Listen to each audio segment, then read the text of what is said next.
What is up, everyone? Welcome to the Mind of Marsal podcast. This is episode number 109.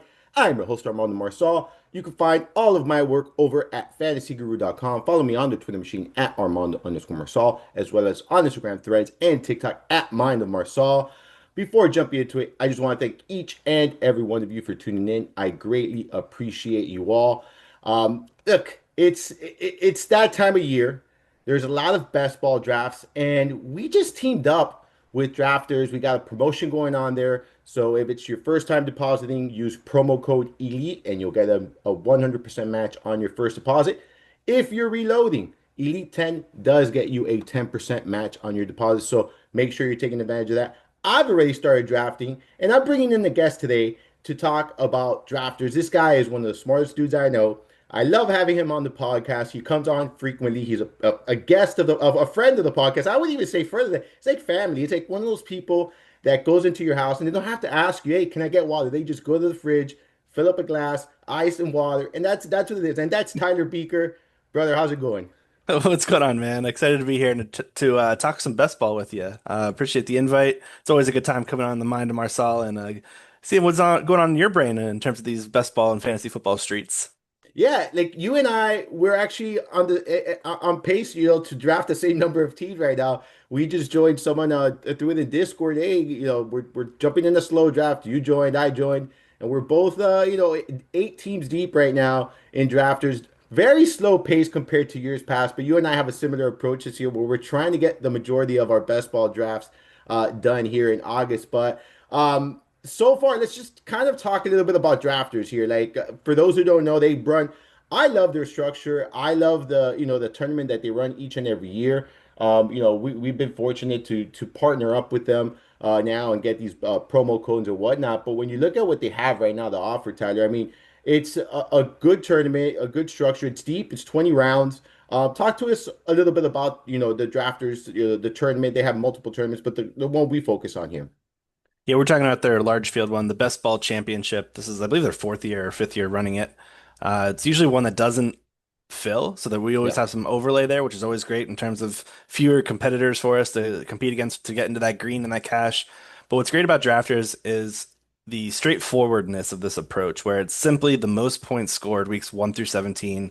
Very straightforward terms of how to win this tournament relative to other websites, which have some more challenging hurdles and pods and weekly advanced things that add some more layers of difficulty for sure. But the simplicity of this one makes it really, really appealing, to be honest. It's 20 rounds. It's a full PPR format. We've got a starting requirement of one quarterback, two running backs, three receivers, one tight end, and one flex. So there's no defense or kickers. And it's like your typical best ball league where there are no waivers. What you draft is what you get. It's a draft and forget format. So you got to be cognizant of bye weeks, injuries, and everything in between. So it's a really, really fun contest. Generally, this will go all the way up until lock because it does not fill. So I'm curious to see how many teams are in it right now. The fill percentage. Let me go see if I can pull that up real quick. We are at 36K of 140K. So yeah, there's plenty of room still to jump in this contest here. Only $20 for a chance to win 500K. Sign me up, man. This is a good one to enter. And I think the payout structure, when you look at it, it's pretty good. Like you got 500K up top, 200K the second, like 100K the third. And you got, I mean, you're talking about all the way up to 20th, you're getting at least 10K, right? Like I think it's pretty good payout here for 20 bucks. And, you said it's 20 rounds, which does make it deep and challenging sometimes to draft, but this also is somewhat of an insurance plan, right? Because there's no waivers, there's nothing. So I like this depth because of the format we're playing. I like you're going to be able to take some risks, some chances. You're going to be able to get funky with your roster construction. We're going to talk about all of that here today too. But I definitely think it gives you so much flexibility, man. And we've been playing this one since year one, and I'm playing it every year. In fact, this is where I'm invested most in. I do play underdog. I will get some, DraftKings best ball drafts in as well. But I'm always mostly invested in here, and I just love the structure. I love the way it plays out. It's very straightforward, and it's a deep draft. So I enjoy deep drafts. So yeah, man, I love it. I love the product, and I'll be honest, I've never had issues cashing out here. So like they're really good about that. They're very quick. about that as well. So for those who are, have concerns or whatnot, there's never been issues there with our friends at Drafters there. So strongly recommend this tournament. Like Tyler said, there's going to be overlay. And this is when the last couple of weeks of Armando gets excited. He's like, all right, look at this overlay. Look at this overlay. We just start firing one after the other. Just be mindful if you're doing slow drafts. I think it's the last couple of days, maybe the last week, they start reducing the clock, and it does become very quick, but as we get closer to the start of the season. So keep that in mind if you're in a ton of slow drafts as you're approaching the start of the NFL season. Tyler, let's talk a little bit about roster construction here because we said there's 20 rounds. You already said, the roster requirements are one quarterback, two running backs, three receivers, and a flex there. Let's talk about roster construction. I think you could go in multiple ways, and you have a lot of content on the site in regards to this already. So if you guys like to read, I strongly recommend it. I always talk about it. You put out the best ball content in my opinion, and you write about this. But let's talk about roster construction in this specific format because I do think um I think you could get creative. I think you could go multiple ways. So let's talk about that. What's your ideal roster construction in this kind of format? Yeah, I like to give ranges for this because when you draft in these types of best ball formats, I think it's best to draft with a dynamic mindset. When you select each position should drive how much of each position you select and how to address the remaining positions. For example, if you're spending like a lot of early draft capital at the running back position, you can go on the lighter side of the number of total running backs you select with the anticipation the early running back guys you invest are expected to hit your optimal lineup more weeks than not. So in general, I like to give ranges for this. So 2 to 3 quarterbacks is what we're typically looking at, 5 to 7 running backs, 7 to 10 receivers, and 2 to 4 tight ends. Like you said, going 20 rounds allows us a lot more safety in terms of we don't have to go the two QB or the two tight end route like we do on some other sites that are 18 rounds. We have that ability to add some additional floor with some upside with those third quarterbacks, third tight ends, or even four tight ends, depending on your build. That's generally what I'm looking at. And again, the dynamic thing is the biggest heavy hitter that I want to touch on there, where depth is less important when you're spending high premium capital at a specific position, because again, you're expecting those early guys you invest in to be the lid lifters for your squad. So those are generally the suggestions I offer. There's also plenty of different ways to get weird with it and mix up the format and flip it on its head and try to be a bit contrarian. We've seen some zero RB squads finish in the top 50 year after year. Last year was not one of them. Last year was a really rough one for those running backs. But maybe 2025 is a year of regression where the running backs start to hit a bit more on the injury side and the receivers go the opposite direction after well, I mean, I was looking at the injury hit rates just before hopping on here and looking at the ADP of players entering the year. 15 of the top 30 players entering the year last year at the wide receiver position in preseason ADP played less than 15 games. There were a lot of injuries that piled up at the wide receiver position. So I'm expecting things to flip around, which makes this a really fun year to draft, where I think people are kind of so used to going off of what happened and what worked last year, like the recency bias of it all, where if you flip that on its head and go back to what historically has been the normal trends, you have a chance to really make a good profit this year. So it's a fun year to draft in these types of large field tournaments. Yeah, it is. It is. And I've seen it. Like you're seeing a lot of changes from last year to this year where people are a little bit more bullish on running backs. I've seen that happen in the first couple of rounds, specifically the first 3, 4 rounds, right? Where we're seeing a little bit more running backs, I think, than we've seen in years past. And it's really created a lot of opportunities for me to like be heavy with wide receivers this year again. Like I was heavy with wide receivers last year. I did hit on some of the running backs that, kind of those mid running backs that I took, but I'm staying on the same lane that I was last year. Like I like the receiver. Yes, I am getting myself at least one running back. That's always been my style of drafting, where I like to at least leave every draft with one running back I feel very confident in, one I think has top 5, 7 potential. I feel I guess I feel not, I don't want to say safe, but I just feel like the draft comes better to me when I do that. And it's easier for me to finish my roster and balance on my roster the way I like it. So for me, I've been doing that, and I've noticed that I like my build so far. And again, I'm only 8 drafts in. I'm early in the process, but that's kind of been my approach I still have taken running backs in round one. I have taken Bijan. I have taken Genti in round one of drafts. I've been, very, very aggressive on Brees Hall in round three. Like we're gonna talk about all this, but like I agree with you. I think staying on track, right, to where things were last year and not go by that 1 year where I don't want to say it's an outlier season, but when you look at the numbers, it's somewhat of an outlier season, right? When you look at the numbers last year, when I did the league setup series, and dude, you look at these numbers, you're like shit. Like the running back position was very strong last year, like very very strong. So, um, but that doesn't mean it's going to repeat this year. So I'm going to go back to the wide receiver, and I'm still drafting heavy on wide receiver here. So I like that a lot. I like that call a lot. As far as keeping your mind on this year, like not just focusing on last year there. You said some things. So you talk about, 2 to 3, and I like that, right? Like I don't want to like 100% you have to take three quarterbacks or you have to, only take two. Like if you wait around too long for a quarterback, I think we could talk about this, right? I think if you take a while to draft your quarterback and you end up with I don't know, say Baker Mayfield, Dak Prescott, Caleb Williams. Like I feel like maybe you do want to go with a three quarterback build if those are your QB ones. Not that you can't trust them as your QB one, but just I think you're taking on a little bit more volatility, a little bit more risk with some of these players, right? So like I feel like you don't maybe have that ceiling you have with a Josh Allen or with a Lamar Jackson. Like maybe you don't have that. So now you have to kind of combine it with three guys, and the floor is a little bit lower with some of these players. So I think that is when you're looking to draft three quarterbacks. Is that how you're looking at it as well? Yeah, in years past, there used to be what was called like the quarterback window of when to draft quarterbacks that generally had the best percentages of breakout possibilities outside the elite guys. Generally, that range was usually from like 7 to 11. I would even argue to say we could back that up a bit more and maybe go 8 to 12 this year based on the current ADP, especially on drafters. I will note that I think if you punt it entirely, you are putting yourself at a severe disadvantage. I've consistently pulled the top 50 scoring teams from this contest year after year. And when I look at the top 50 teams over the past 3 years combined, only 5% of teams have gone the late round quarterback approach.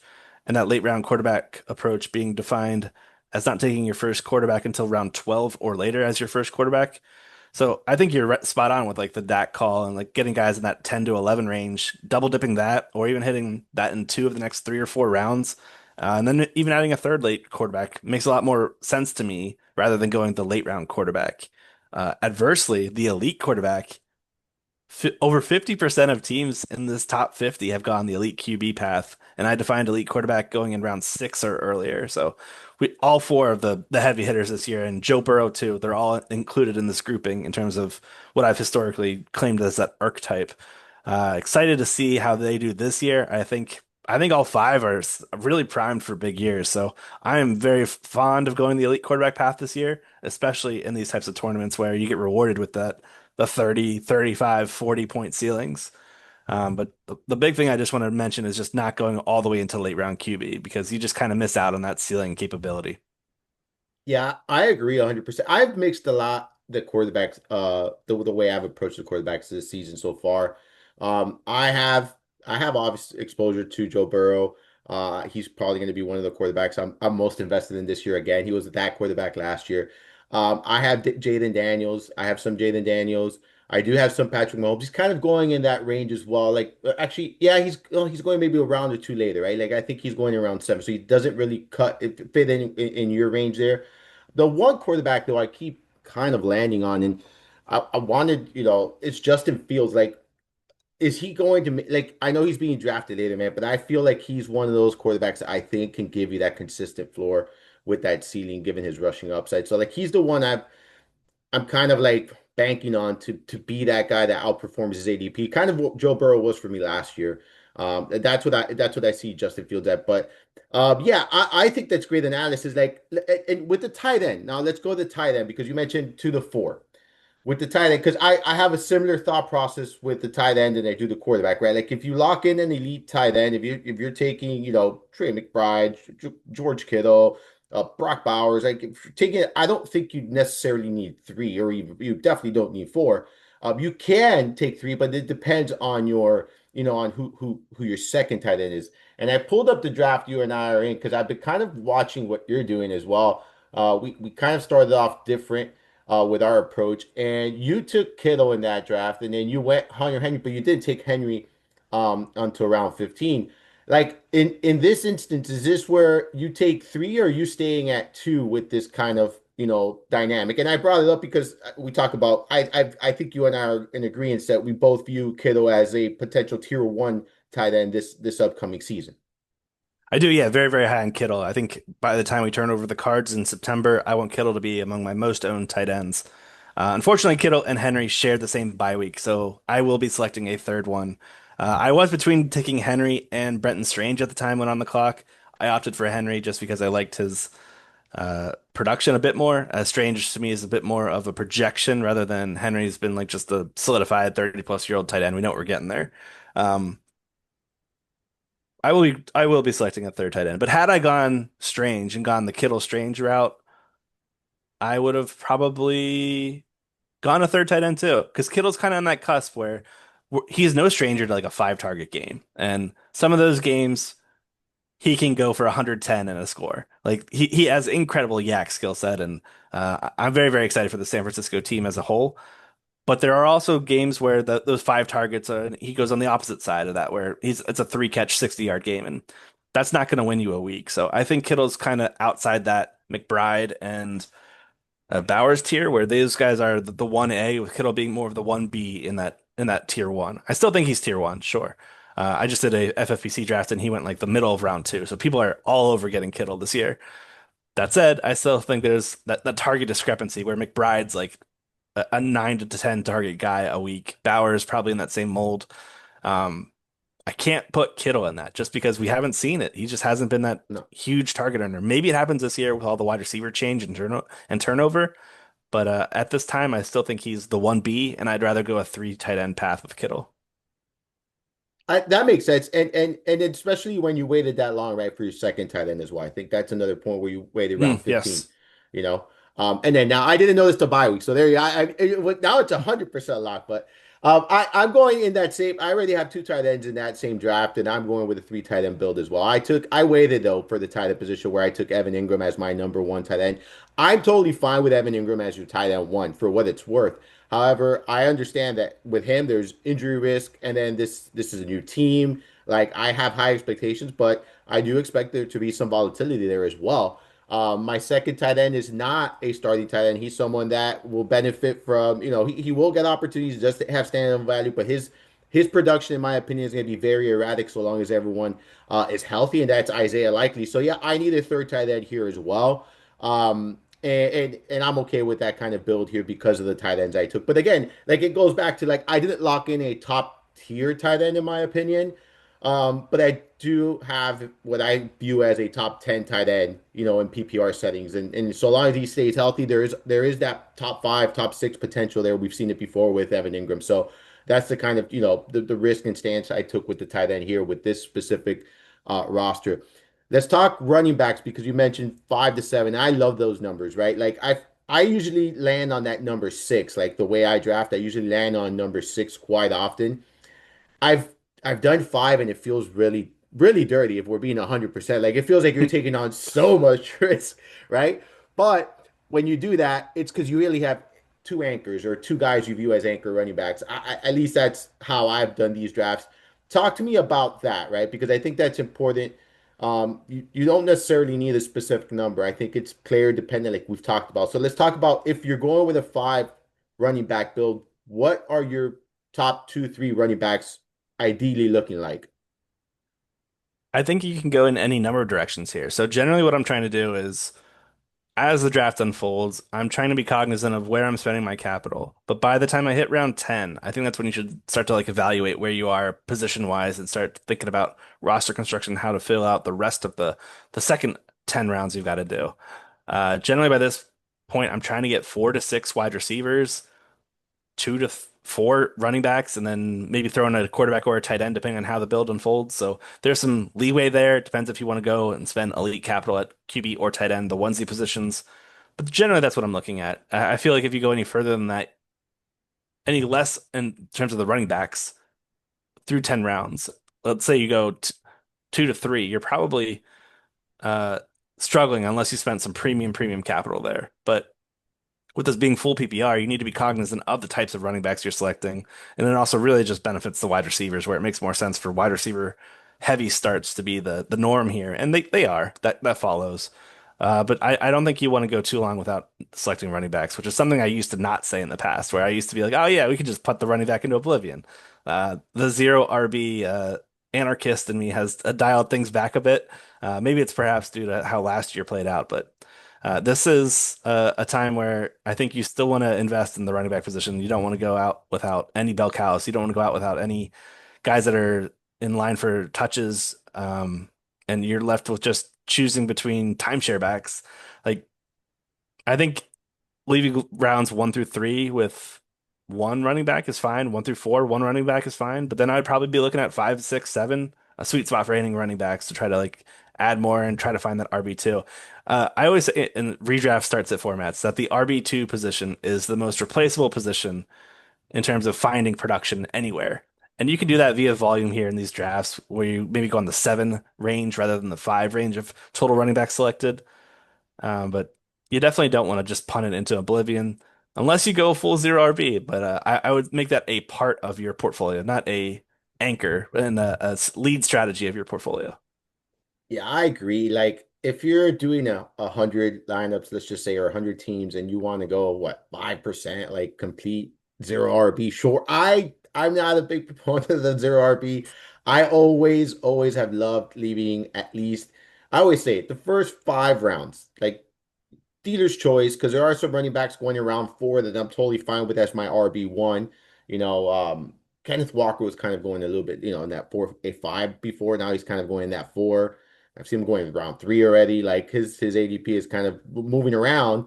Um, but I think if you leave the top 5 rounds with one running back you're confident in, one anchor running back, I like that kind of build. I've always been a big fan of it. So I agree with you. Like, I think if you take, and then I also think like, so, okay, if you take one of those, top running backs, top tier running backs, you follow it up with a running back in round 5 through 7, some of those running backs, I mean, you got Mixon, Pollard, Montgomery, Aaron Jones. There's so many there, right? Like that you can really make a case for as your RB2. Those are really solid RB2s. I think if you go with 3 more running backs, maybe you go with Zach Charbonnet, you go with those kind of running backs, I think you could get away with a 5 running back build. Like Yeah. I don't like, would you say if you go with, let's say, I don't know, Jameer Gibbs, Tony Pollard, Zach Charbonnet, like, can you wait until like super late to draft again, or are you still looking for those, RBs that are an injury away, from a potential like like a Trey Benson or something like that? It's a tough one because there's the opportunity cost of what are you foregoing whenever you pick up a guy like Trey Benson. You're probably skipping out on one of these mid-round QBs that we've been talking about as being great values this year. I think you can go any number of ways. I'll just say that there's a lot more fragility whenever you do the select number of running backs early in these rounds, which I think that's fine. Like we should be drafting these leagues as if we're drafting as if we're correct. And we're investing in Jameer Gibbs because we think he has the chance to be the RB1 this year. We're investing in Tony Pollard because we think he's a tremendous value at a late RB2 cost with a chance to be a top end RB2.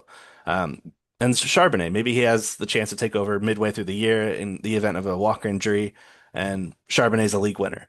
We're drafting these players as if we think we're right, so we don't need to like fully mitigate all of our risk into, well, what if one of these guys gets hurt?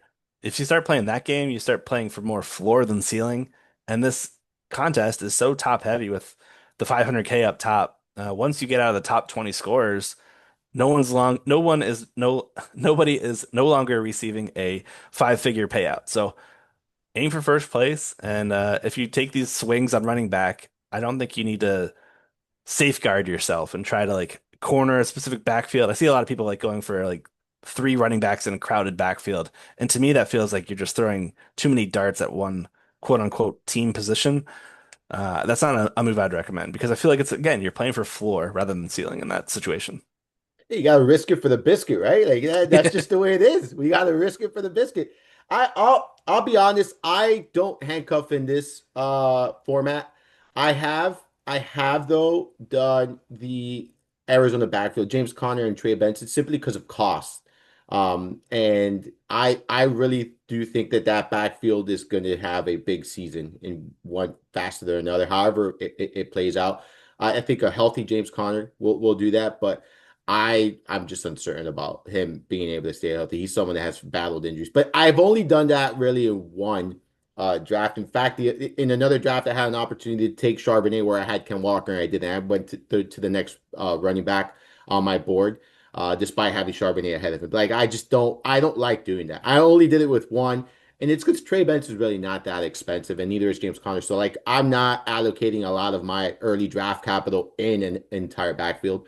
Um, I feel like that's not the same case for the Seattle. Like, you're paying a little bit more for each of those running backs, so it's a little bit different. And just kind of, I wanted to like walk over that thought process there, but Yeah, all right, it's a good one because I think handcuffing here is more of the floor raising play, correct. and that's great for redraft whenever we're trying to beat our 1 in 12 group that we're playing against. But when we're playing against 100,000 plus people, I almost think it's better to target other backfields and their handcuffs in the event that the lead back for that specific backfield gets injured. Now you have multiple shots at spike weeks and multiple shots that in any given week you have a top end producer. So that's the way I would play it on drafters specifically, where again, there's the handcuffing element just doesn't make sense to me in this, where it often doesn't lead to a 1 for 1 replacement, first of all. And second of all, they're generally not as good as the starter. I mean, Correct. running back is often a production field position where if you're on the field getting opportunities, you're probably going to produce well. But not every RB2 is going to produce to the same end as an RB1. There's multiple reasons for that. But I just wanted to mention that on handcuffing. Yeah, yeah, I agree. Look, and you know what? One thing I've done is like, I look, I'm out on McCaffrey. I'm not drafting. I won't have much. I'm gonna have enough volume where I'm probably gonna need some exposure to McCaffrey, right? I don't like to go completely zero. But I do like the 49ers backfield, so I'm drafting Garendo. Like that's what I'm doing. I'm not drafting McCaffrey. I'm drafting Garendo. Like that's how I'm doing it. And if I don't trust McCaffrey because I'm concerned about injury, that I'm going to get the guy who should be handling the workload. That's how I'm treating that. So kind of a different I like that. perspective, right? So if you don't, now I can't do that with Bucky Irving because I do think Bucky Irving is good. I just don't. That price is too expensive for me. Um, let's talk receivers here. You mentioned you said up to 10 receivers, you said? 7 to 10. Yeah. Right. Minimum seven, I agree. Talk to me about the breakdown of that. Like if you're going 10, that means you went with a robust RB build, right? Correct. I would assume that and elite quarterback and Yes. elite tight end. Like it's when you basically just punt the receiver position, or maybe you get one through your first 5, 6 rounds. It's not a typical move that I'd recommend, but it's definitely something you can do if you are in that path. Again, it's just this receiver position can be often volatile. So whenever you're unable to get those guys that have high target shares, I think you want as many shots as you can late in drafts, hoping somebody emerges, or you can cobble together production via volume. Um, the reason why we can go all the way up to 10 and like not stop at like 8 or 9 or so is because generally these players that have immense target volume are drafted in the front half of our drafts for a reason. They are taken there because the volume is one of the most predictable and sticky statistics that repeat year after year. So these guys are going in the early part of your drafts for a reason. The guys that are going late have a lot more of a narrow path to success. So we want more and more shots at these guys in the event that we're trying to keep pace. So we're hoping our running backs, our quarterbacks, and tight ends are outproducing our counterparts, but we got to make up ground with wide receivers via volume. So it's just taking a bunch of shots, hoping you get some random TD spike weeks. I'd say mix and match your archetypes between slot guys and field stretching guys. That way you have a high floor, high ceiling combination. Um, but yeah, it's generally not the path I would recommend. Again, this is a full PPR site. I think receiver heavy starts are the way to go, but if you decide to punt it, go the volume path. Yeah, I agree. I love that breakdown as far as like you mix and match, right? Like you want some slot receivers because you're trying to also give yourself a little bit of a floor and looking for volume there. And then you want those boomer bust guys that, you know what, can turn two, three targets into 70, 80 yards and a touchdown like really easily. So there's going to be far more volatility when you take that route. There's going to be far more low weeks, I think, like, you know, than there are spike weeks. And I think you're gonna be banking on your ceiling weeks to be enough with if you take that route, in my opinion, to be enough to keep up with the teams that have, you know, those high volume elite receivers. So for me, I agree with you. Like I I don't do many drafts like that because when I've done them in the past, I just don't like the way that the you know the outlook of the roster looks. It doesn't fit for what I do, my style. And I feel like I have no chance when I look at that roster. Like so I don't like feeling like that when I leave a draft. I like looking at it, it's like this is the one that's gonna win 500K. I do that about 100 times, swing and miss, you know, and that's what it is. But we have fun with it. But yeah, I agree, man. I think if you're drafting 10 receivers, it's because you waited too long at the position and you know, you're hoping that some of those guys at the back end of the draft are panning out, Tyler. So I agree with you right there, man. I try to I think eight has been my 7 to 8 has been my magic number in a lot of these drafts that I've done thus far. And that's kind of where I was last year. I think the most was 9.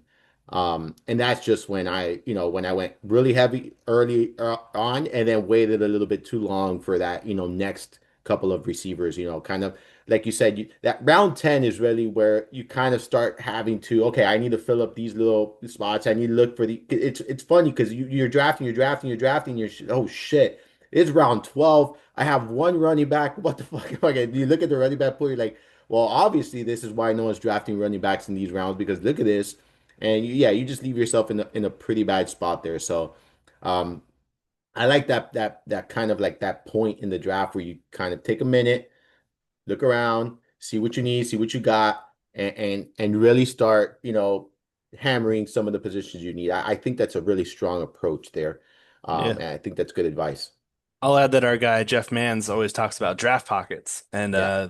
it that like round 9 through 11 range is the pocket where we start seeing the quarterbacks start going off the board again. So that's a good time to like pause, see how your squad is looking, see how you can correlate some of your early round selections at wide receiver, try to match them up with their quarterbacks if they're not an early QB, and go from there. Yeah, it's a great time for self-evaluation and a great time to look at how your squad's doing. Yeah, I agree. And there's some really good like value at both positions, running back and receiver in those rounds too. If you take a quarterback earlier, like you've alluded to before, maybe that's when you can take advantage of some of the players landing in those rounds where other people are targeting quarterbacks. So like it really changes like again, you reflect in these rounds, but how you approach those early rounds really helps you in these mid-late rounds here quite a bit, Tyler. Let's talk some stacks. I mean, I know that we always get asked, well, let's talk stacking first. You have an article on stacking and best ball and why it's important. So why don't you tell everyone what stacking is, your definition of stacking, and why it's important in this format? Yeah, it's incredibly important in this. And we can liken it to DFS, where when Yeah. we combine a quarterback with his pass catchers, we are hoping for that correlation to hit, where if one player scores a touchdown, we also get those bonus points from the quarterback who threw that passing touchdown. It's really just as simple as that. We've seen year after year. I mentioned how I looked at the top 50 teams year after year in this contest. 48 of the top 50 teams have stacked or paired at least one quarterback with their teammate each of the last 3 years. 48, 96% collectively. Um, that just consistently is the reason why teams are able to finish high in these types of tournaments. So if you're not doing that, you're really playing from a disadvantage where stacking, like I hear it all the time in podcasts and video shows, stacking is table stakes. Like if you're not doing that, get out. You don't belong at the table. Um, so if you send me a screenshot in our Discord of your best ball team and it's not stacked at some or paired in some capacity, I'm probably gonna say you might have missed on this draft, buddy. Um, stacking is a good question in terms of how far to go with those stacks, in terms of how deep? Like, okay, I take the quarterback and take him with two pass catchers, three pass catchers, four, five? When do I get diminishing returns? And generally the answer is about a three-player stack with the stack including the quarterback. So quarterback and two teammates. That's generally where I would cut it off. And we've seen that three-player stack be the most successful in these top 50 finishes. 40% of the teams over the last 3 years collectively have done that three-player stack. And then you can also throw in some smaller ones if you just want to do a Bryce Young, Ted McMillan play. Like a simple little pairing like that can also help you late in the draft if you spend around 3 or 4 selection on McMillan. Um, Four-player stacks, I think you can also get away with. That's probably where I'd throw the brakes on hard. I wouldn't try to go for the five-player one. And it also matters which type of players you're selecting, whether it be let's go with the Burrow route because it's fun to talk Bengals. If I go Joe Burrow and I get Jamar Chase and T. Higgins, I'm content stopping there. Every now and then I'll throw out Mike Gesicki on the end of it just for fun. But I probably wouldn't want to go. So Bengals are a team that's almost all on the left side of the board, where if you have a first three pick, you have a good shot at doing a Bengals stack where you have a chance of getting Chase, T. Higgins, Chase Brown, Joe Burrow, and Gesicki later on. So my thought would be to try to limit the number of times you go all out Bengals with four of those first five picks. You can also try to push Burrow to around 6, 7 turn, where a lot of people are taking him at 4, 5, a bit above ADP. You can try to push that to 6, 7, and when those teams do come through, you are doing so much better than the teams that spent a round five pick on Burrow because you've got an additional round five player at any other position to fill that void.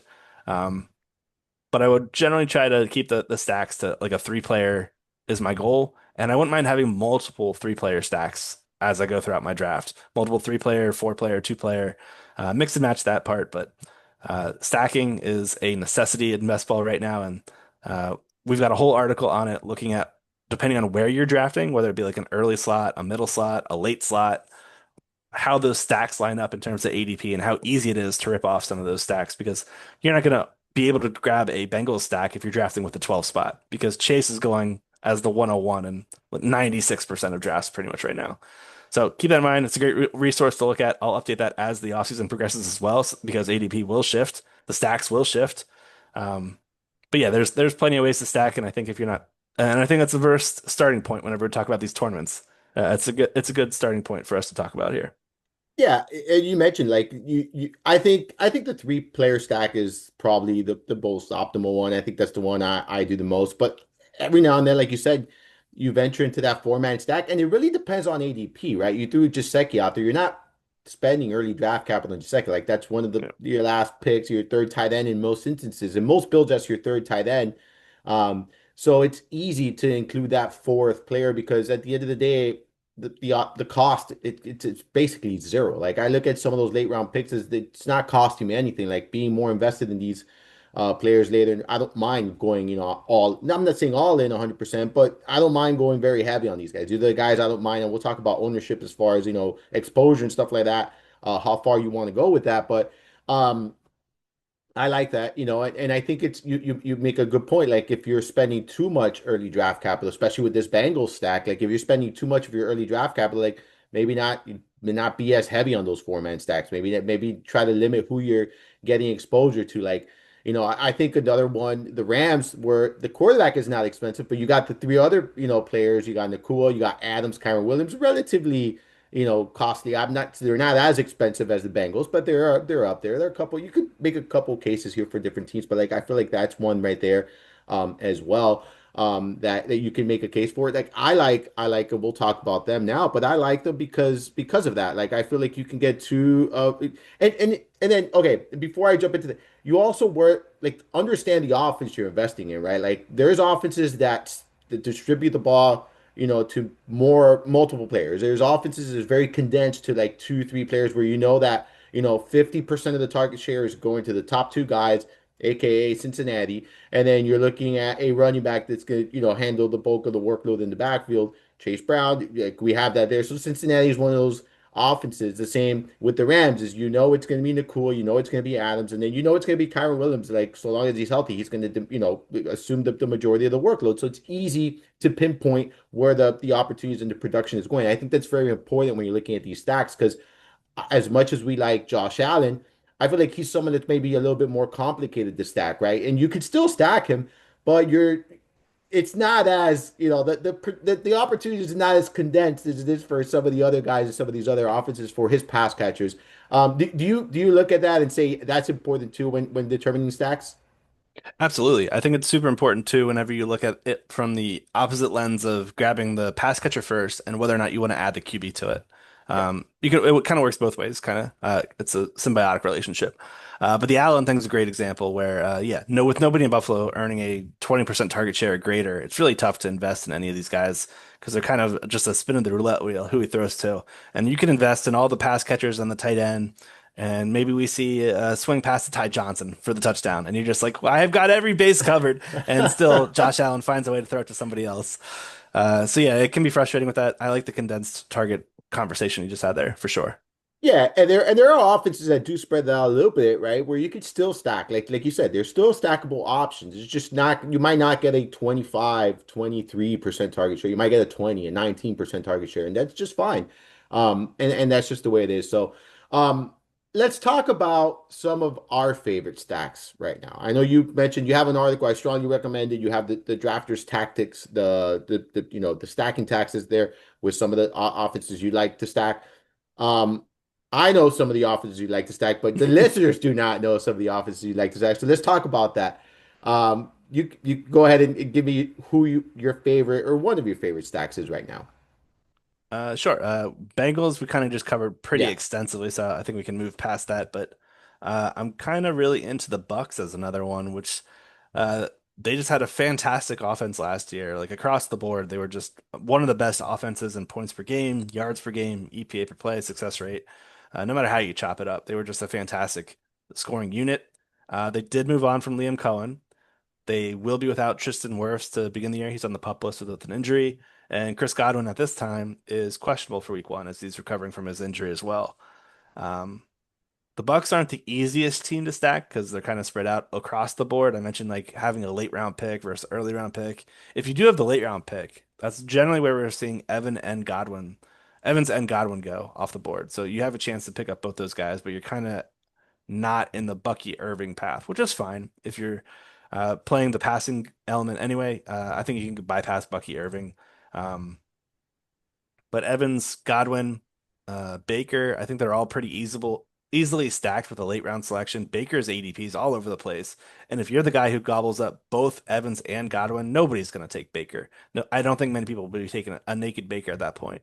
But then we've got the best uh, insulation play and Emeka Egbuka in my eyes, who is just listen, this guy's one injury away from being a 20+% target share rookie right out the gate. And he's entering the season with a banged up Godwin and 31-year-old Mike Evans who has recurring hamstring injuries. I think there's a reason why they spent round one draft capital on this guy, despite giving Godwin the massive contract extension too. I think there's a chance that he's a player for the future and for the win now Bucks, who are in a very soft NFC South. This NFC South division is just loaded with terrible secondaries as well. And when I look at the offense that the Bucks want to run, they are being taken over by Josh Grizzard, who was the pass game coordinator last year for a team that was top 10 in pass rate over expectation. So I expect the pass game coordinator to keep that pass rate pretty high as well for the Buccaneers in 2025. So I like getting Evans, Godwin, Egbuka, and Mayfield. You can try to tack on Cade Otton, but he really only saw his best weeks last year when both Evans and Godwin were out. So he's a unnecessary selection for me in my eyes. But I'd go the three receiver path. That's what I'm looking at here for the Bucks, and I think they're a fun one to go with. Yeah, I like that call. I think they're fun because, like you mentioned, I think there's some concerns. Like there's people there's the fact that they lost their coordinator is keeping people away a little bit from this offense. I think his best bud's perfect. I love Godwin's price. Like I love it. I know that there's concerns there, but I I've drafted Godwin pretty heavily. In fact, I think I drafted him in that draft that we're both in. I think he's my wide receiver five, or 4 or 5. So yeah, I like that call a lot. I think Evans is also really, really cheap when you're looking at ADP and you're looking at what he's done right throughout his career. Like I feel like it's that the concern that he's getting up there in age is causing people to maybe not draft him. But I just feel like he didn't show any signs of slowing down last year. Like he just didn't. Um, yeah, I like that call a lot. I'm in on that. I'm in on the Bengals, like we talked about as well. Obviously, I mentioned the Rams, so like we could talk a little bit about the Rams. Like I look at this, and you obviously have to, exhaust a first round pick on the cool. Adams is going in that round three range. If you really want to stack both of them, you're probably going to have to reach for Adams around early. Kyron Williams not going until what round? Back end of round three, front end round four, depending on the draft. Mostly back end of round three is where we've seen him going. But then you don't have to worry about the quarterback position until much later. Stafford has 155 overall ADP. Like you're good. Like you can lock up the receivers, you can focus on everything else, and you don't have to now. I wouldn't recommend Stafford as your QB1, but he does go like he does fit in that line with that. If you don't want to take an early round quarterback and you're exhausting the early round capital on the Rams, you could get the elite tight end still. And then you can get, a three quarterback build, including Stafford with the Prescotts of the world, with the kind of Brock Purdy's of the world, like all these players where you're not really taking an early draft capital on a quarterback. That they're an interesting one to me. Dallas, we talked about Dak Prescott. I like Dallas a lot, but this is one that it depends on where you're at, right? In the draft, like if you don't have a top five pick, more than likely you're not going to be able to draft or stack Dallas with Lamb. And I want to stack Dallas with Lamb. If we're being honest, like that's the only way I want to stack, the Dallas Cowboys. So it's going to have to be one of those, drafts where you pull a pick where you can actually land CeeDee Lamb there. But man, I look at this and it's like you get Lamb. And once you get Lamb out of the way, like everyone else is very cheap and very affordable. I understand that the concerns with Pickens and redraft where there's volatility and there's the up and down. I don't give a shit about that in best ball. Like there's gonna be up and down. We're good. That's fine. But I'm gonna be cashing in on those, 20 plus fantasy point weeks because there will be those instances where he gives you, I think, some pretty huge weeks there in Dallas. If you want to invest in the backfield, it's super cheap. Prescott is super cheap. I mean, this is an affordable stack where you're really only investing an early draft capital on one player.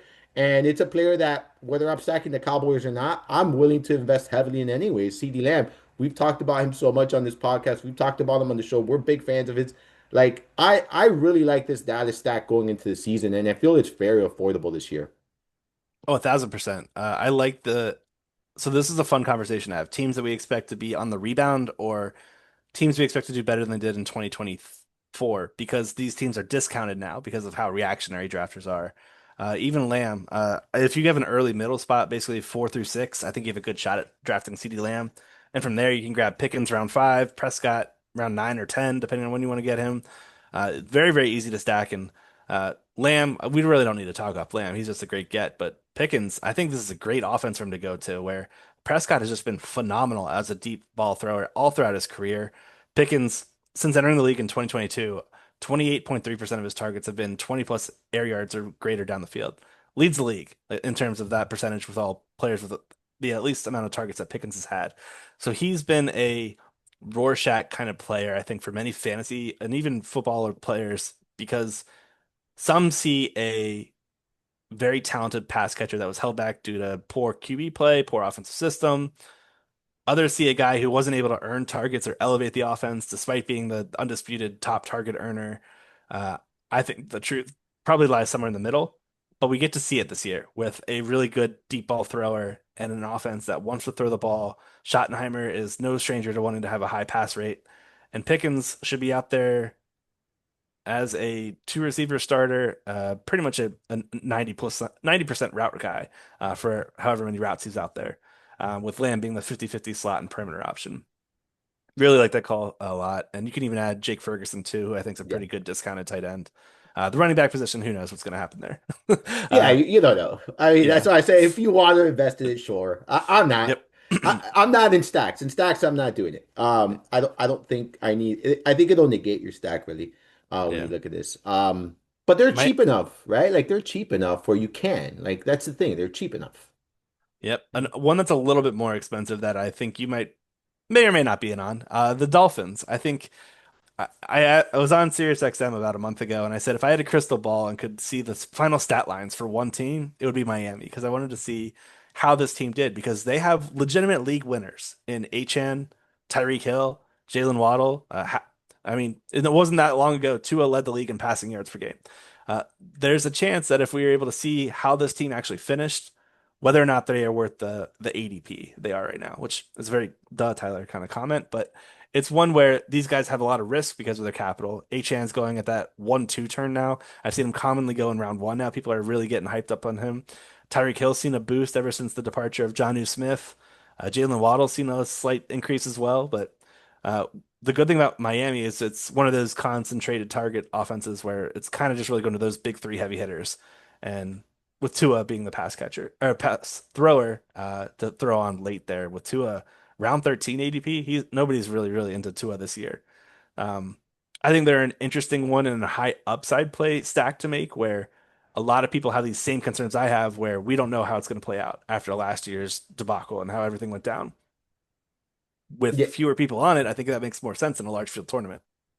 yeah, I think it's going to be a probably the not lower owned, but yeah, it is going to be a lower owned stack. I think in overall, but you are taking a lot of risk. I think, look, I probably will have a couple of. I'm going to play enough volumes where I will have because the ADP, like you mentioned, like it's not at a comfortable spot for a lot of people, right? I think there are a lot of concerns. The biggest concern I have is the offensive line, really. Like this is a time-based offense, and that offensive line is really bad. Like really, really bad. And if you disrupt the timing of this offense, that's when you're going to see a lot of what you saw last year, where it didn't look that great. What's good about the previous year is the lot the timing was on and it wasn't necessarily because of the protection. It's just defenses weren't ready for it. Now they were. So we need the Dolphins line to figure that shit out. Like figure it out Yeah. because like there is potential there. Like there is potential, right? We saw it already. We saw the potential what this offense is capable of doing. But the problem is when you have no offensive line, you have nothing there.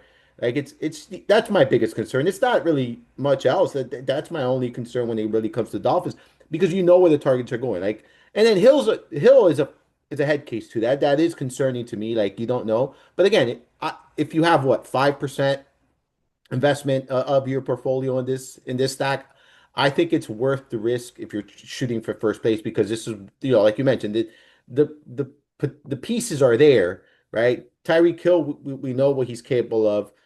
HN, I mean, so long as he stays healthy, he could be a top five back, like just simply because of his role in both the running game and the passing game. And then Waddle, again, I think he's somewhat underrated when you're looking at ADP and whatnot here. I think that's an interesting call. I have one like Yeah. yours too. It's the Houston Texans. Hmm. Again, you are going to have to invest a first round capital on a receiver, Nico Collins, but then after that, Jalen Higgins, you got Kirk, CJ Stroud is like, I mean, he's going what round 11, 10, 11, 12, like depending on your draft, like kind of where he's going. He has an ADP of 131 overall. I don't know, man. I kind of like this stack here quite a bit. Obviously, it needs Nico Collins. For me, it does need Nico Collins, but I don't have any issues going with Kirk as my number two. Higgins, who I think is a very interesting rookie. Even like I think Noel is if you wait that long, and then I'm gonna end my drafts with Woody Marks still. I don't care about Nick Chubb. All right, I'm still gonna get some Woody Marks exposure. I think there's pieces here. Um, I don't know if it's going to be as concentrated once you get outside of Nico Collins because I do think Higgins is going to have a role. I've read a lot of good things about Christian Kirk. He's someone that I mean, we saw Stephon Diggs, over a 20% target share out of the slot last year when healthy in this offense. We can see Kirk step into a similar role. Is the production going to be identical? Probably not, maybe not. But if you're guaranteeing me what 22% target share, I'm in on that for someone who's going 117th overall, Tyler. And I do think CJ Stroud has that elite potential. Like we've seen it already. It's not like it's an assumption. Like this is, in my opinion, he's an elite quarterback. He took us, regressed somewhat last year, given a great rookie campaign. But I think a step in the right direction is in order for CJ Stroud in 2025. Yeah, last year, 3.8% passing touchdown rate. That was a step backward from his 4.6 mark he had as a rookie. If he just gets back to that, that's fantastic. I think we're set up for a big offensive explosion. Kirk also a pretty decent value play too. I look at what Stephon Diggs did last year, 15.3 fantasy points per game in what the 8 or 9 games he played. Uh, yeah, if Kirk can get in there, Kirk's also ended the season prematurely each of the last 2 years. So maybe we also get 8 to 9 games, and then your Noel call pans out there. I like him quite a bit once we get late in the back half of these drafts. He's going like around 16 plus. Yeah. But yeah, I think he would probably need an injury uh, to break through in terms of putting up spike weeks, but uh, it happens. The football is a dangerous sport. I like the Higgins call too. He's one of my favorite draft clicks right now. We mentioned the draft pockets a little bit ago. Generally, that's when I'm taking quarterbacks, but if I have an elite QB, Higgins is in that range where the mid-range QBs are generally going, where Higgins is a popular click for me. And then Nico, I've got nothing but positive things to say about this man, despite him costing me 10K. Big big fan of him. Big fan of his game. Um, yeah, We I think it love was you, a good Nico. good We stack. love you. Yeah. If you're listening, we love you, bro. Let me give one more. The Niners are a team that I've talked up every chance I get. I'm going to do it one more time, just because they're so cheap right now. And Christian McCaffrey right now, a very volatile player. But when we're in these types of contests where we're aiming to beat 100,000 players, that's when I'm taking my swings on a guy like CMC over my 12-team home league, because I don't get rewarded as much as I get rewarded in this format where CMC is one of a few backs that's capable of a 350 plus PPR campaign. Not many backs are able to do which is why I think CMC is so important and so integral to these large field tournaments where we've seen his ADP rise because of it. He's generally a top 10 selection now after being a round two pick in the early months of these best ball drafts. People are finally turning around to saying, okay, this guy's healthy. Only positive news has come out of camp in terms of his return from injury. And then you have the stacking plays with like Kittle round four, who's been a steady climber all off season. I would not be shocked if by the time we hit September, Kittle's in round three, maybe at that 3-4 turn. Jawan Jennings, one of my favorite clicks, even though there's that rumor of him possibly being traded or holding out.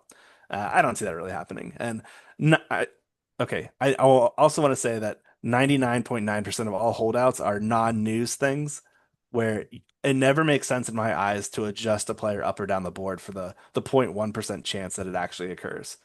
Terry McLaurin might be that 0.1%, but I don't think anybody else really has a holdout concern where we have to worry about that. But then from there, you've got Ricky Pearsall, pretty cheap ADP, and then Brock Purdy, round nine, round 10. I'm making that click all day. This guy's a consistent top 12 fantasy point per game producer. And last year, we actually saw some rushing with Purdy, which if he can add that to the passing production we've seen from previous seasons, I'm all in. Like this team last year, we only saw 57 total snaps with Purdy, CMC, Kittle, Ayuk, Debo, all on the field together. The two pass catchers are now out of the way. The two receivers, they're now elsewhere. With Ayuk on the pup list to begin the year, I'm not expecting him to play for quite a bit. Um, and he could be a slow draw too, where these are the types of players I avoid on drafters specifically because week 1 through 17 is a sprint where you need to get as many points as possible. Where Ayuk's singular week winning upside makes more sense on an underdog or DraftKings platform where you need that week 15, 16, or 17 explosion. So I'm fading him here on drafters, but all the other guys I'm super into. And then Garenda is just an easy tack on later if you want to in round 12, especially if you're fading CMC. Yeah, he's someone I've got some exposure to Garendo myself. I think that he's someone that since I'm not really overly in on McCaffrey, I feel like comfortable with him. Um, I'm gonna so this is not an all-in stack, but this is one of those stacks that I have a lot of exposure to, but for me it's not I'm not going multiple ways. It's straightforward and it's Justin Fields, Garrett Wilson, and I have some Brees Hall as well in there. And then now I have been adding, and this is because you could get them in the last round essentially or the last round, Josh Reynolds in that stack as a that 1 or 2 week maybe like that if he goes off like you're getting that but that's not for me. I'm not expecting it's a significant role by any means. And this is a guy you're getting, like I said, you're around 18 plus there. In round 19 is where he's going off of right now. Yeah, I like So, that. so that's kind of one of those stacks that it's not super sexy. It's not, but since I've been drafting a lot of Garrett Wilson and Brees Hall, I'm clicking Justin Fields a lot. I think I like where he's going in ADP. I think he has that top 10 potential. He's averaged 20 plus fantasy points per game a couple of times in his career. yes, he's not one of those top five guys as far as ceiling is concerned, but I do think you're getting plenty of upside at where, especially for where he's going. So, um, I know investing in the Jets has not been profitable over the last, years or whatnot, but maybe changes this year with Justin Fields in the center there, Tyler. I know you like Justin Fields a little bit as well this year, right? Oh yeah, I mean Fields is fun to talk about for sure. This guy has just been nothing but super fantasy viable ever since basically entering the league. Let's look at just last year and his what 6 games played last year. He was a top 8 fantasy asset in Pittsburgh. In 12 games played the year before, he was quarterback 6 on a per game basis. When we look at his rushing productivity the last 3 years, 38.5, 50.5, 76.2 yards per game. That's just unreal fantasy production there. And what I like about him is I think he will have a long leash this year where he was ripped pretty early in Pittsburgh, kind of unfairly. Uh, the New York ownership gave him a 2-year, $40 million contract with 30 million guaranteed. The person directly behind him is 36-year-old Tyrod Taylor. Giving him reps makes no sense in my eyes. And then behind him, there's just nobody. Like they let go of any promising prospects that they had. I just think that this should be Fields' quarterback QB1 position to hold all season long. And the last time he held the QB1 position for the majority of the year, we saw his top receiver, DJ Moore, finish wide receiver 6 in total PPR points, wide receiver 9 on a per game basis. So yeah, I think there's a good chance we see the recently well paid Garrett Wilson also reach that status where that would be him eclipsing his ADP. So he's a fun click. I think when you make that click, it makes sense to also tack on Fields because this is one of those guys that could be a 33% target share or greater.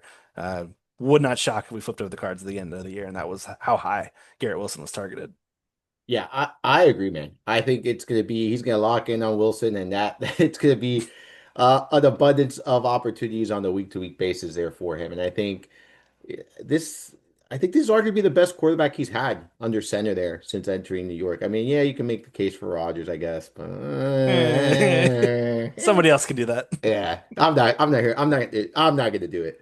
All right. And any other stacks you want to talk about before we talk about some of our favorite ADP targets? There was one more I wanted to mention. Let me see if I can find it Oh, again. oh, interesting, interesting. Um, I know you uh, like the Ravens, but I don't I know. lost it. Yeah, the Ravens are a fun one just because this team is just so darn electric. Um, man, okay, we can talk Baltimore, sure. This team last year was just basically the front runner in every single offensive statistic in terms of EPA per play, DVOA, total yards per game, success rate, third down conversion rate, total points. This team was just a juggernaut, and they're pretty straightforward to stack. Where you may not think of the Ravens as a team that to stack because of the low target shares, and I won't push back against that at all. But I will say what this offense is able to do is consistently add drives and touchdowns. And when you're collectively getting those 6 point hammers, it's fine just adding pieces to Baltimore. Um, you can go the round 2, 3 combo of Derrick Henry, Lamar Jackson, which was what I did in the draft you and I did together that you were referencing earlier in the show. Zay Flowers is an easy round 5 pick where nobody really wants him. And I understand he's got a quality target share. I believe it was a 24% rate last year. But 24% is sounds great, but when we put in the context of Baltimore rarely throwing, it equated to just 6.8 targets per game. So there's some volatility there for Flowers, where I think he's best suited for the best ball. And further, there's a huge gap after that round 5 Baltimore, where it's not until round 10 where we see Rashad Bateman, Mark Andrews enter the picture. Both these guys coming off big touchdown years, respectively. Bateman with a breakout, got a contract extension. Andrews with a huge touchdown filled campaign. And he entered the year coming off tightrope surgery and then entered a car crash. I think there's a chance that rumors of Andrews' demise are greatly exaggerated, and he has a bit of a bounce back campaign this year as he enters a contract year, I believe, in Baltimore. So those are the guys that I'm generally targeting. You can throw in Likely, you can throw in Hopkins. Justice Hill also comes in frequently, where I don't mind that as a tag along. I wouldn't probably do Henry and Hill. I'd probably do one or the other. But yeah, I'm kind of going on and on. I think there's just so many Baltimore plays where I just want pieces of this offense, knowing that they're probably going to be a top 5 unit once again, because Todd Monken has this unit rolling entirely as well as he possibly could. The first year, Lamar Jackson wins an MVP award. The second year, he's like a few votes away. Josh Allen beat him by a hair, I think, in terms of winning the MVP. I'm just really into this Baltimore attack. I think they're doing really, really well. Yeah, and outside of like Henry Jackson's not that costly. Like that's the fun Yeah. part about this. It's really not that costly, and then you can get really creative. Like I feel like if you really if you say, okay, I'm going to invest heavily in this offense, like you could build around Lamar, Derrick Henry, and mix and match. Like you can go so many different ways later on in your draft. So like you can have a lot of different Baltimore stacks in itself. So I think it's a fun one. I like that call a lot. What we didn't talk about, we don't have to really die. I will say I was hoping I said Baltimore. I was hoping you said the Chargers. I was hoping you said the Hmm. Chargers. I think they're pretty fun as well here, and they're not that's another one that's not overly costly. Like McConkey's the only one going in the top two rounds, and Justin Herbert's going very late. I feel like they're fun. We'll talk about some favorite targets at ADP. We'll talk about a player on that team that I like quite a bit here. But anything else as far as stacking, or you want to talk about some of our favorite ADP targets? Yeah, let's jump into ADP targets. That's a fun one.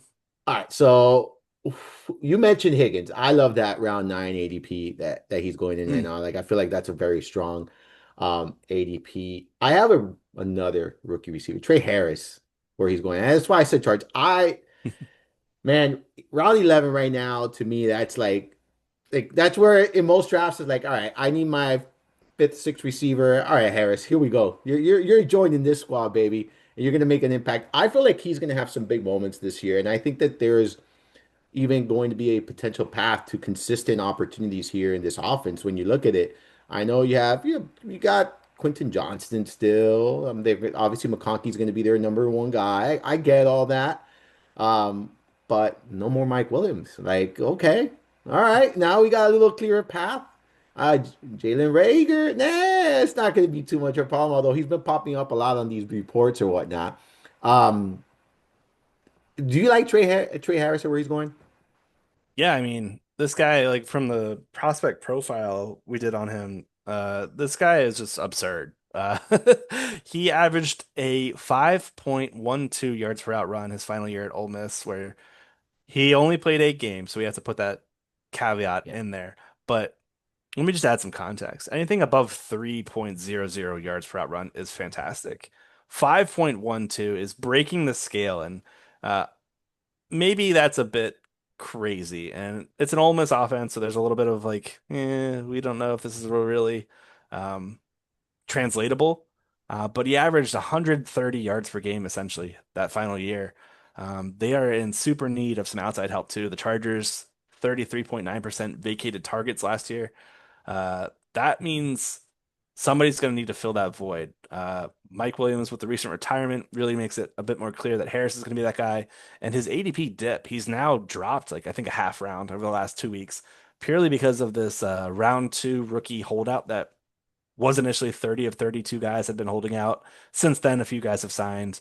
Harris should be shortly among that group that does sign if he hasn't already. Um, I will say the only caveat I have is the head coach. Jim Harbaugh would love to run the ball 40, 50 times a game if he could and never throw the ball. And because of that, I think there's going to be some variance with a guy like Harris, which probably makes him a better best ball than redraft selection. That said, there's a real clear path to him immediately becoming the outside starter. He could easily beat Quentin Johnston for that role, with McConkey being the slot guy. Um, I will just say that the Chargers last year, they've tried really, really hard to be a run heavy offense to begin the year. Then they realized they couldn't do it. They didn't have the horses for it. The backs weren't up to par. They jettisoned their guys, bring in Najee Harris, bring in Omari and Hampton. Maybe they get back to that run heavy style that they tried to start the year with. That said, I still think Harris is a fantastic click at ADP at that wide receiver five, wide receiver six. He could be that for your fantasy squad and really deliver some big upside performances. This is a guy who won deep down the field, um, does a great job tracking the ball, contested catches. The route running was here and there, but I think there's some reasons to click Harris. I'm with you there as a potential sleeper and a great click at ADP. Yeah, what I want from him is I just want 4 to 6 weeks of like squeezing in my lineup, like Yeah. making it into that receiving category, flex category for me. I feel like at round 11, you're winning if you have that, or you're at least putting yourself in a very good chance. Like especially if you're going early at the wide receiver position. He's the kind of player that I like to complement that strong receiving group because I do feel like there can be some pretty massive weeks there. But like you mentioned, this is going to be a run first offense. Another player I'm liking at ADP a lot. We've talked about him a little bit already on the podcast today, but Tony Pollard, man, like he's kind of going that round 6, 7 spot, and that's been my go-to for RB2, like that area, that range. And I feel like he's undervalued at where he's going. I feel like he can, give you both a very consistent floor, and I think he still have some, plenty of upside there. Um, so he's been like one of my favorite targets there in that range where he's going. Who are you targeting? Who are some of the guys you like in their ADP right now, Tyler? I like the Pollard call. He really exceeded expectation last year with an injured Tyjae Spears. This guy has like what was it? No cartilage in his knees, no something he didn't have where it just Yeah. screamed an injury-prone player for his career. Where I'm still buying Pollard at that cost because he's a back-end RB2, like what RB 23 or 22 in ADP. I think he could easily be a top 15 asset by the time we flip over the cards with Cam Ward now taking over, the offensive line taking a step forward. Yeah, I'm with you there. I think he's a good click. Drake May, he's a player that we haven't talked about yet. I like his ability here to be one of those round 10 plus quarterbacks that emerges, and maybe he is one of the breakouts for this year. We talk about mobility being so important for fantasy scoring at the quarterback position, mainly because it's broken. The fantasy scorers don't know how to properly account for rushing production at the QB position relative to how the passing production lines up. So we see these guys that are able to just run well. They put up consistently high floors week in and week out. And last year, we saw a 36.3 rushing yards per game mark from Drake May in his full game started. That's nearly a touchdown added to his total fantasy bottom ledger. And that's without having like almost any designed runs called because they had such poor play calling from Alex Van Pelt. I'm very excited to see Josh Daniels come in here, who's had work with Cam Newton in the past. Like there's a big boost for May in terms of his passing acumen taking a step forward. They improved that offensive line. They got him some legitimate weapons. And then you add the rushing element where I think he's one of the most I think he's a player with probably one of the highest upsides as a guy going out around 11 plus that has a chance to finish as I'd say as high as a top 8 fantasy quarterback. I wouldn't be shocked if he beat Kyler Murray straight up in fantasy points per game. There's a good chance this guy is a consistent weekly starter for you. I'll also add that he added, I think it was 19 plus fantasy points per game. And usually we look at the 20 plus mark as was it a good or great week? He added 19 plus in I think it was 7 of 8 starts or 8 of those starts. So this guy already off a poor last year, showed signs of some greatness. And I'm pretty sure you were a big May fan as well as we enter the prospect profile for him last year. Yeah, I love that call. I mean, I love that call. I think he's one of the best values at the position. Like, I really do. The difficult, I guess, the challenging thing is stacking him. Like we talked about stacking, like might be a little bit challenging. But I think that rushing upside itself, it doesn't really matter. Like he's going to give you a lot of production on the ground, I think, as well. Yeah, man, I feel like you're getting an every week starter in round 10 plus. Like that to me, that's what you're getting. And someone who I think, like you mentioned, can crack the top 7, 8 quarterback in PPR points per game. You can make a strong case that he'll be flirting with the top 5. Like if he really takes that next step forward, I think it's going so overlooked that Josh Daniels is there this year for them. Like I really do think that that's going overlooked because yes, he hasn't had a ton of success as a head coach, but he's had success as a coordinator, right? Like he's done it in the past multiple times. So I'm interested in him quite a bit this season. I think he's one of those players that when it all is said and done, and I'm done with all of my drafts, I'm probably going to have upwards of 15% of Drake May, closer to that 20%, given his ADP and where he's going right now. Any other players that you're looking at? Odd Kenneth Walker. He's a guy that we've talked about frequently. I just think he's a guy to keep pounding the drum for. Clint Kubiak system, run game coordinator Rick Dennison. I think these two guys are going to do really, really well in terms of getting Kenneth Walker off to that Alvin Kamara like level of huge PPR asset while also having those breakaway runs that is just the Kenneth Walker standout trait that he possesses. fantastic missed tackles forced per attempt, fantastic yards after contact per attempt. We just need this guy to stay healthy, and he's a shoe-in for a top 10 year. So I'm trying to grab him every draft I can. He's currently been climbing the ADP, Yeah. and I see every website touting him as well. So I think he's going to be probably a round three click by the time September hits. So draft him now while he's available in round four, because I think those days may be limited. I've seen him go already in round three in some of my drafts, if we're being honest. Like, I agree with you. If he's there around four, take advantage of that. He's someone that I've been clicking around four. I will continue to click around four. And yeah, once we get into that round three, maybe I'll slow down a little bit with the clicking. But I agree. For me, he was the ideal. You go three receivers, Ken Walker. Three receivers, Kenneth Walker. Three receivers, like that was the ideal start for me.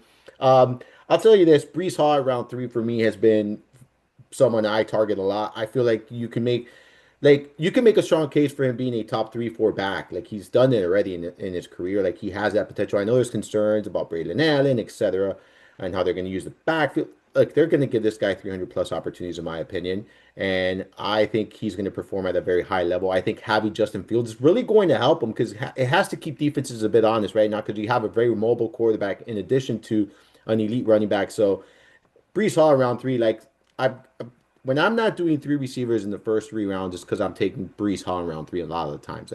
That's how it's been for me. I like him. He's someone that again, I've seen him go, front end of the third round. I've seen him go middle of the third round. I've seen him go as far as late in the third round.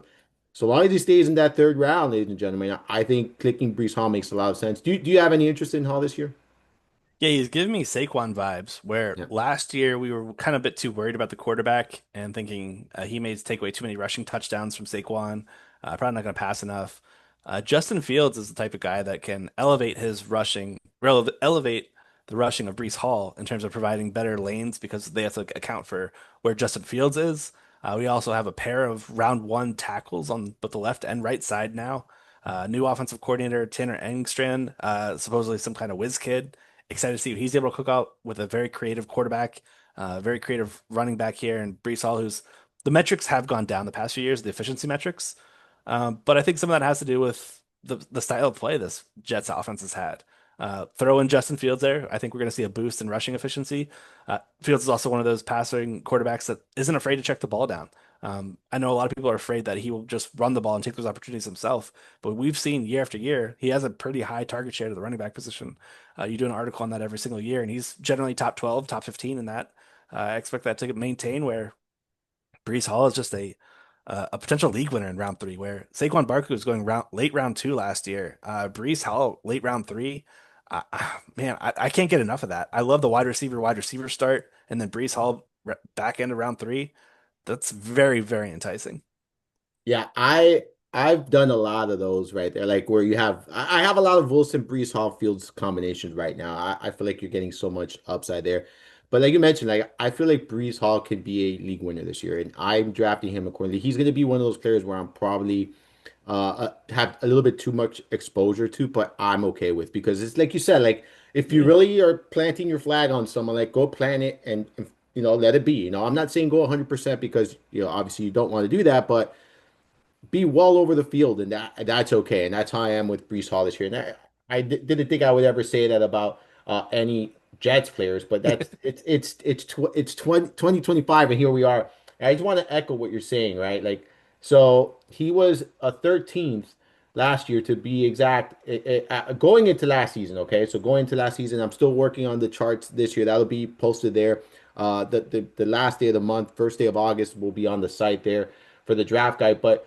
To echo what Tyler said, 18.2% of Justin Fields' career pass attempts have gone to the running back position. That was top 13 going into the season last year.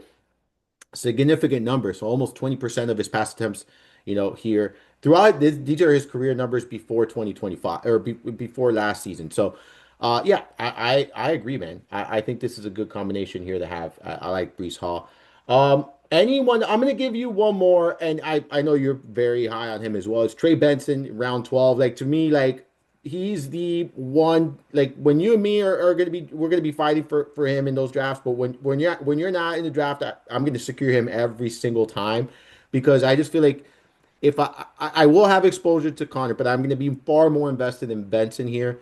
because I just feel like you're getting a potential starting running back here in round 12, 13. And I think he's perfect for those, like, when you go really heavy on running backs, so you get, that anchor running back, you get a really, Tony Pollard, David Montgomery type running back as your second running back, like Benson, Charbonnet. These are the guys I'm looking at as my third running back. And I really like Benson and where he's going. I feel like that ADP is just too cheap for someone who kind of what we talked about with some of the players earlier where they could be league winners. Like I don't want to say he's going to be a league winner, but I think he can really catapult you down the stretch and put you in a position to kind of make some noise, and get close to that top team there in the rankings. Any thought on Benson at where he's going right now?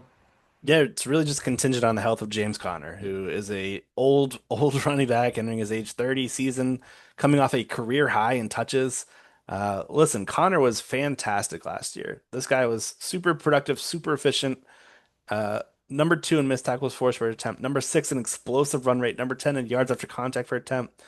But despite all those things, Connor's been a back that's historically been injury prone. And I'm going to take the swing on variance going the other way in 2025, where Connor maintained his health all season long in 2024. Perhaps it goes the other way in Benson's direction in 2025. And this is the type of back who was the number two back selected in the 2024 draft, behind only Jonathan Brooks. Hyper athletic, 9.76 RAS, relative athletic score. He just needs the opportunity. Unfortunately, I think Connor will bogart him from that until an injury, but we don't know when those injuries are going to unfold. So take those swings in best ball, knowing that there's a chance that he could be a second half season winner for you. Yep, I agree with that right there. All right, let's wrap this up, Tyler. We're gonna go with a couple of late round guys, two or three that you're targeting there. We'll go around 16 plus because I feel like that's where people kind of, where they're looking. And I think it's gonna be contingent on roster construction and all that. But a couple guys we've been targeting in those rounds 16 plus, and then the want to close it out with exposure because I think that's important. We get asked about that. Just what's the max exposure that we want in specific players or whatnot. So let's wrap it up with that. Let's quick fire two, three guys you're targeting in round 16 plus. So I've been doing more three QB builds than I typically do because I've been really targeting like double hitting the round 9 through 12 range. I've been grabbing two guys there. And then I really like adding Tyler Shook to the end of it, which may sound a bit surprising. He's the Saints round two quarterback they picked up. A few weeks after that draft selection, Derek Carr announced his retirement. But we're looking at a brand new Kellen Moore offense. Shuck is a very athletic quarterback, 9.71 RAS. When this team drafted him, Kellen Moore state he is NFL ready. He should be. He's like 25, 26 years old. This dude is very old as a prospect. But that just tells me that he enters a situation where he should be the week one starter after what we saw last year from Jake Haener, Spencer Rattler, two of the worst efficient quarterbacks last year in terms of EPA and completion percentage over expectation. So I think Shuck wins the camp battle, and knowing what they've already seen from Rattler and Haener, I think there's a chance that Shuck has a legitimate shot at starting all 17 games and being this team's consistent QB thrower. This guy has a lot of athleticism, as I mentioned, but he also has a cannon for an arm. Can throw it way down the field, which is great for guys like Olave and Shaheed. I think there's some upside here as a round three pick. And if he doesn't do well, it's okay. He's your round 19, round 20 pick. Sometimes those are going to burn Yeah, 100%. Those are gonna burn you. Like that's yeah, it is what it is. you. But you know what? It's one of the last picks. I like that call a lot. I'm gonna stay in the same position. Daniel Jones is someone I'm kind of targeting here. He's kind of my third quarterback. Now I understand the risk I'm taking on with him. You still got Anthony Richardson in the picture. But I do think that I think you're gonna get some performances out of Daniel Jones this year, and I think some of those performances are going to be good ones. I think there's going to be opportunities there. So he's someone I'm targeting in those rounds. And then I'll give you a running back I'm kind of looking at. Marshawn Lloyd, like he's Yes. someone I've been kind of targeting in these late rounds because you look at this backfield, right? And you're like, okay, Josh Jacobs, and I know he stayed healthy last year for the most part, right? Like, but there's someone that has a lot of wear and tear in recent years. Like the usage has been through the roof for Josh Jacobs. And, like I'm gonna get someone else in this backfield that I think could have some carve out a little role, maybe get some opportunity at some points of season. No one's talking about him, and you're getting him in what, round 17, I think it is. I'm in. Like I'm in on like this is my sixth, seventh running back, fifth sometimes I've done depending on my build, and I'm pretty comfortable with it. I like that call a lot. He was one of my favorite backs in that class from last year. Just unfortunately had an unfortunate Yeah. injury. But keep in mind, their head coach is no stranger to splitting running back opportunities and touches. Very rarely did they allow a bell cow, and that wasn't until we saw all the injuries pile up. This guy is a really fantastic prospect. Just really, really excited to see him hit the ground running. So he's been one of my most clicked to running backs. I'm excited for that. I'll add Theo Johnson at the tight end Yeah. position. I think he's a good click here. Um, Played a lot of snaps, a lot of routes. Hyper athletic option here. Could sneakily emerge as the number two or number three target in this offense. It wouldn't surprise me at all. Fantastic measurables. I think he's just a great click here, given the ambiguity of the Giants and their expectation for on defense. I think they'll have to throw pretty often in games where they've got some guys to rush the passer, but that's about where the positives end on that defense. Yep, I agree with that. I'll give you one more, and I mentioned his name earlier, and this is mainly for Jets stacks. I don't think I'm gonna one off him all that much, but Josh Reynolds, I feel like he's like one of those pieces in Jet stacks that I might have whenever I want to have that fourth player. But he's not gonna be in a lot of my one, like he's not gonna be a one off for me quite a bit, like in maybe in any, but anyone else you want to mention before we talk about percentages here really quick? I'll end on a high note with Jalen Royals. He's one of my favorite final round 20 clicks. Chiefs drafted him this round four of this year's draft. 15 touchdowns in 2023, 120 yards his final season. Um, he tied Matthew Golden for the fastest 10-yard split in this year's 40. So I'm expecting this guy to be a big play merchant in this offense that could be without Rashee Rice for a certain amount of games. Xavier Worthy's only 165 pounds. Marquise Brown cannot stay healthy. May not be a week 1 through 4 winner, but maybe later down the road, Royals puts up some spike weeks. Let me just end with this. Dane Brugler, who does a fantastic job for The Athletic covering the NFL draft, he noted that Royals had 10 catches of 50 plus yards over the past 2 years, number one in the FBS. Giving me a lot of Tyreek Hill vibes right there. Oh 50 plus boy. yard catches. See now I got a new player on my radar here that I could put in there. And remember, this is coming from the man who called Nakua. Let's not forget he was recommending Nakua late in drafts in his blowout rookie campaign there. So listen to Tyler. I'm gonna listen. Don't tell anyone else. It stays between us here. It's gonna be Rose here in the last round where we're all taking guys. All right. If you're listening to this is the only way you're gonna hear this. All right. Um, Tyler, percentages. I think this is very important as far as like talking. It's an important topic because we get questions about this, and I think it's very contingent on volume, right? It depends on how much you're actually investing in stuff like that. If you're doing 10 lineup, if you're doing 10 teams and you want to go all in on one player, that's a risk you maybe want to take. You're only doing 10 teams. I get it. Um, let's let's talk about if you're doing 50 plus, right? I feel like that's a number where you really want to start, diversifying your exposure and your player portfolio because you don't want to be overly invested in one player with so many teams. Um, is there a specific number that you look at and you say, okay, this is my max, this is my peak for, and I also think that we'll talk about it, but when you draft a player, that's important too. Like if you're 80, 90% invested in your 20th pick, let's Royals here, let's just say, I don't think that's going to harm you. Like it in many ways, because it was your last pick. The hit rate on those picks are not as high anyways. So you're bit at that point, you're going with your guy. Like I did that with Gesicki last year as my second, third tight end in most instances, and it paid off. Like and I've done that in years past with Paris Campbell. It doesn't pay off. Like it happens. Like right. Like yeah, it's true. Hey, I Yeah. call a spade, man. I'm far from perfect here. So I've missed on these late round guys a shitload. But that's why they're late round flyers. But I like the idea of planting the flag on your late round flyer. Like I do like the idea. But talk to me about like that. Like, how much is max? Like, what's your max? And then let's divvy it up by the rounds, I guess, because I think you see it the same way, right?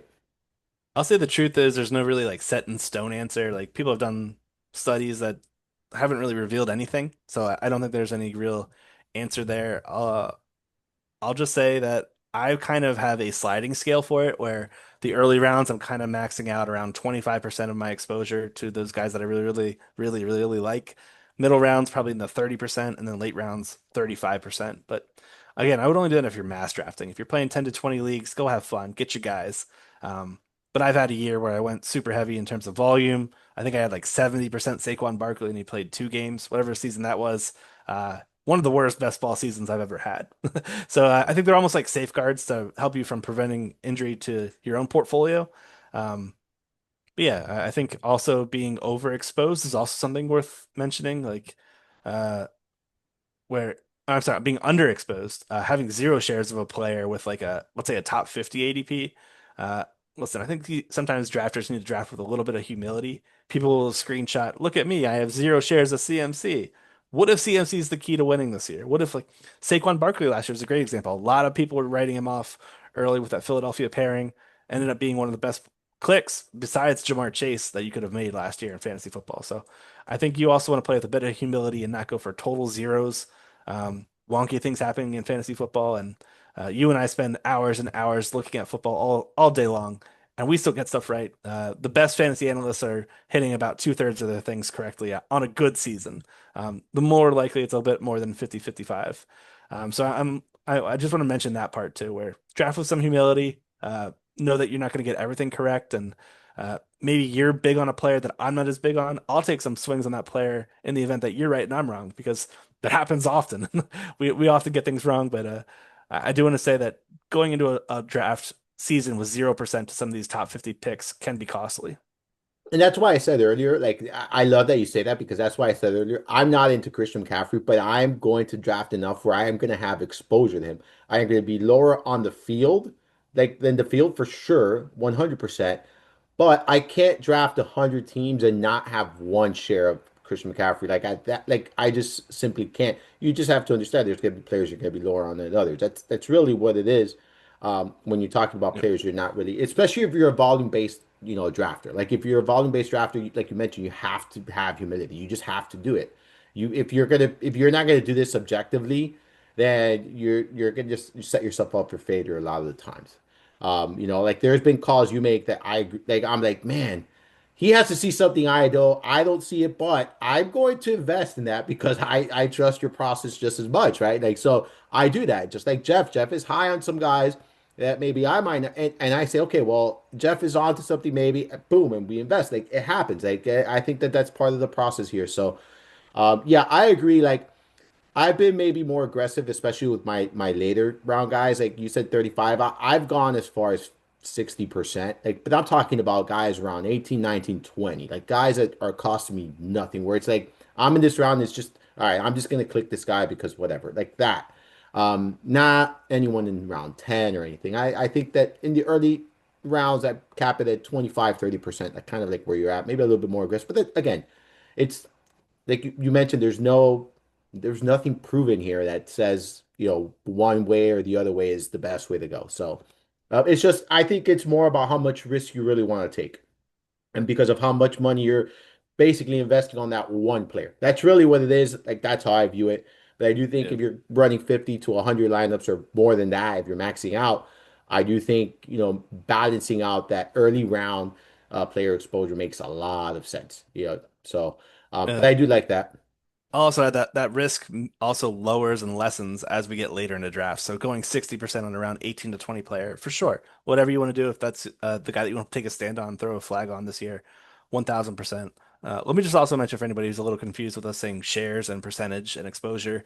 What we're talking about here is a random 1 in 12, which is what we play in a fantasy league, 12 opponents, an 8 point that gives you an 8.3%. So we're looking at players to be over under that 8.3% is basically the being on par with exposure and being over or under, just for context. Yeah, yeah, it's good to clarify that because you're right. Some people might not know that. Tyler, this was fun, dude, as usual. By the way, you were spot on. You said hour and a half. You're spot on before we jumped on. I'm looking at the clock though, so we're hitting that 1.5 right or mark right now. I know you got a big project coming up on the site. It'll be up, I think, at the end of this week. Why don't you let everyone know what you got cooking there for this weekend and what else you got cooking on the site? Sure. Our fantasy draft guide over at Fantasy Guru continues to expand every single week. We've got podcasts coming up daily right now. One of my favorite offseason projects of mine is a wide receiver coverage versus uh, wide receiver versus coverage scheme matchup column, where I'm looking at basically how every wide receiver did versus different coverage schemes, whether it be man versus zone versus cover one, cover two, cover three, cover four, how well each receiver did versus those types of schemes. And not only that, I'm also kind of projecting, I am projecting, let me rephrase, I am projecting what kind of defensive alignment we're expecting each defense to run out in 2025. That can be based off last year's utilization, with also throwing in the changes from new play callers, new personnel. There's a lot of moving pieces there. So I'm doing some manual tweaks there. So not only are we finding which wide receivers are good against man or zone, we're also seeing how often their schedule for 2025 will have them playing against man or zone, and whether or not we should give them some relative boosts in their fantasy rankings over at Fantasy Guru. So excited to do that. One of my favorite pieces to write all off season. And it segues me into a weekly column where I'm also looking at those matchups and determining good players to stream or play in DFS, or just put it in your start sit lineups. So that's one of my favorite things to work on. Excited for that to roll out. Other than that, you guys can reach out to me in our Discord channel over at Fantasy Guru. I'm in there constantly answering questions. We got a bunch of brand new rooms in there. Feel free to chat me up in any of them. Just hit the at button and then Tyler Buecher. I strongly recommend that article, ladies and gentlemen. It's a great read each and every season. All of his content is great. Tyler is great. Like, I mean, one of the best in the business, in my opinion, at what he does. I just love reading the content, love talking football with him. Love just picking his brain. I learned from him. So this is always fun, Tyler. I do appreciate you coming on. Like you mentioned, there's a ton of content right now over in the Draft Guide. We got our 20 podcast series right now going. They kicked off last week. We got one every day this week, next week, like that. So we got 20 podcasts coming out there for the Draft Guide. We got a ton of content already. More content coming. We got our guide to auctions coming out this week as well. We got our auction draft books launching in August. So we got so much. You got the manifesto. Like, there's so many things, like manifesto there. So many things coming up here. Make sure you're checking all of that out over at fantasyguru.com. Remember, we do have that promotion with drafters. Elite for the first time depositors, Elite 10 for anyone reload. To make sure you're taking advantage of that as well. You can find all of my work as well at fantasyguru.com. You can follow me on the Twitter machine at Armando_Marsal, as well as on Instagram, Threads, and TikTok at Marsal. Tyler, I appreciate your time. I appreciate you jumping on with me, man. I say this all the time, and I mean it. I love having you on. I love talking football with you, man. Always a good time. And I feel like we could have gone another hour or two here talking about these drafters' best balls, man. So join Tyler and I. Click us on Discord. Say, hey, let's go. We did it this weekend. You tagged us. We jumped in. Do it again. We'll continue drafting all the way up through the NFL season. For the great Tyler Buecher, I'm Armando Marsal. Hopefully you enjoyed this week's journey through the mind of Marsal.